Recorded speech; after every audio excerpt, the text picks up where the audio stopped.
હું છું આજે લલિત અને આપ સાંભળી રહ્યા છો Sardar Patel university Vallabh Vidyanagar radio campus 90.4 FM.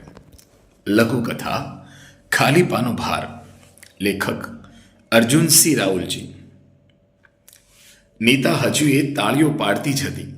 કેટલીક છોકરીઓ તેના તરફ તાકી રહી હતી. નીતા શરમાઈ ગઈ. તેણે તાળીઓ પાડવાનું બંધ કરી દીધું. પ્રસંગ જ એવો હતો. તેના સાસુ સુમિત્રાબા આ સમારંભના અધ્યક્ષ હતા. ગર્લ્સ કોલેજના આ વાર્ષિકોત્સવ તેમણે જે આગ ઓકતું સભ્ય સમાજ ઉપર ચાપકા મારતું સન્નાટેદાર ભાષણ આપ્યું હતું.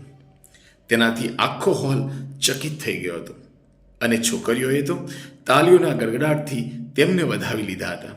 નીતાને પણ આવા વિદ્વાન સાસુની વહુ હોવા બદલ ગૌરવ થયું. કેટલીક છોકરીઓ તો ઠીક, પણ અધ્યાપિકાઓ પણ તેમની તરફ કદાચ ઈર્ષાના ભાવથી જ જોઈ રહી હતી.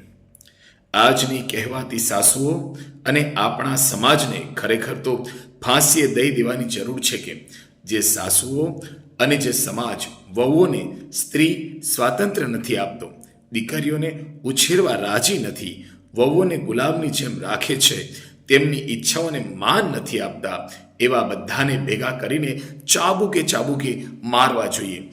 તેમની ચામડી ઉતારી અને ઉપર મરચું મીઠું ભભરાવવું જોઈએ. આ સાંભળીને તો છોકરીઓએ સુમિત્રાબાને તાળીઓના ગડગડાટથી વધાવી લીધા. નીતા પણ વર્તમાનમાં આવી ગઈ. આયોજકો તેના સાસુને ફૂલહાર કરી રહ્યા હતા, મોમેન્ટો આપી રહ્યા હતા. નીતાની આંખો છલકાઈ ગઈ. તેના સાસુ ગઈકાલ રાત્રે જ તેને ખાલી કરવા દવાખાને લઈ ગયા હતા.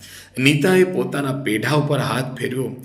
તેને લાગ્યું કે પોતે જ ખાલીપાના ભારથી નમી પડી છે. અસ્તુ.